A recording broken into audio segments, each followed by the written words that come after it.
अपने को पुलिस की बात सुननी पड़ेगी, अपने को पुलिस पर भरोसा करना पड़ेगा, अपने को पुलिस जो बता रही है उन सारी बातों का फॉलो करना पड़ेगा। और कोई नहीं है तो आप बताओ कि भाई नहीं हम सहमत नहीं है, क्योंकि तुरंत घटना हुई है, रात में घटना हुई, कल शाम की घटना है।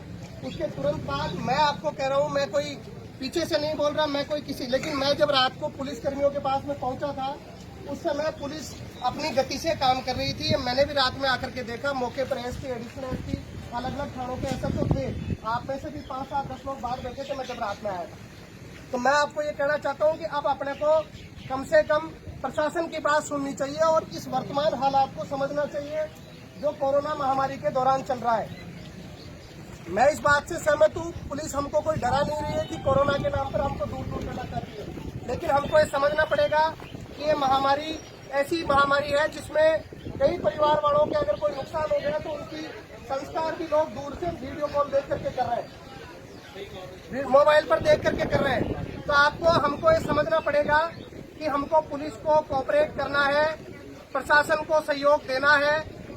जनता कमजोर नहीं है, जनता अपनी मजबूती के साथ में अपने लोकप्रिय नेता, अपने भाई, अपने बेटे का जो हत्या हुई है उसका खुलासा चाहती है, अपराधियों को जो सजा मिले और उस परिवार को न्याय मिले ये चाहती है।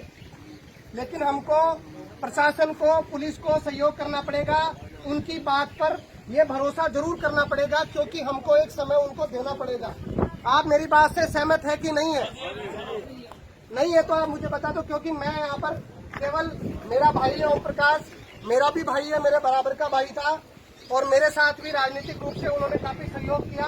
और आज किसी भी रूप से मैं आज इसलिए हूं कि उस परिवार के प्रति मैं इस विधानसभा क्षेत्र में आपका भाई हूं, आपका बेटा हूं, इसलिए मैं आपके बीच में आया हूं। इसलिए हम सब लोगों को भरोसा करना पड़ेगा, प्रशासन की बात सुननी पड़ेगी, उनके साथ में कोऑपरेशन चाहना पड़ेगा।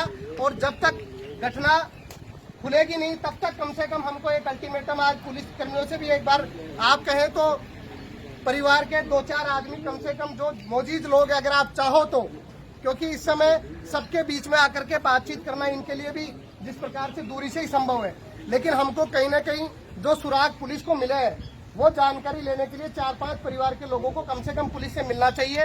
ये मेरा आप मौजूद लोगों को, जो गांव के मौजूद लोग हैं, उनको प्रशासन के साथ मिलकर के कम से कम बातचीत करनी चाहिए। आप लोगों को भी थोड़ी बहुत संतुष्टि ये होनी चाहिए कि हाँ पुलिस घटनास्थल के जो ऊपर जो भी मामला हुआ उसमें आरोपियों की तरफ बढ़ रही है।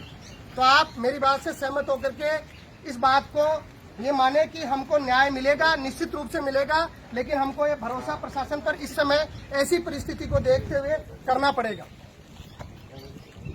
तो मैं भी एक बार प्रशासन से 2-4-5 लोग जो भी मौजूद लोग आप आना चाहो तो एक बार अपन अलग से चर्चा कर लेते हैं। फिर अगर आप लोग प्रशासन की बात से सहमत है तो हम सब लोगों को पुलिस को कोऑपरेट करना चाहिए, मेरा मानना है, ये मेरा व्यक्तिगत मानना है। अगर इसमें किसी भाई का, किसी बुजुर्ग का कोई विरोध है तो कह सकते हैं, लेकिन मैं इसलिए कि ऐसी परिस्थिति में हमको कोई नई परेशानी खड़ी नहीं करनी।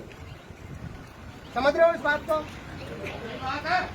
तो आप 4-5 लोग हैं, वो जो भी है वो कम से कम एक बार चर्चा करें, उसके बाद में आप सबके बीच में भी आओ।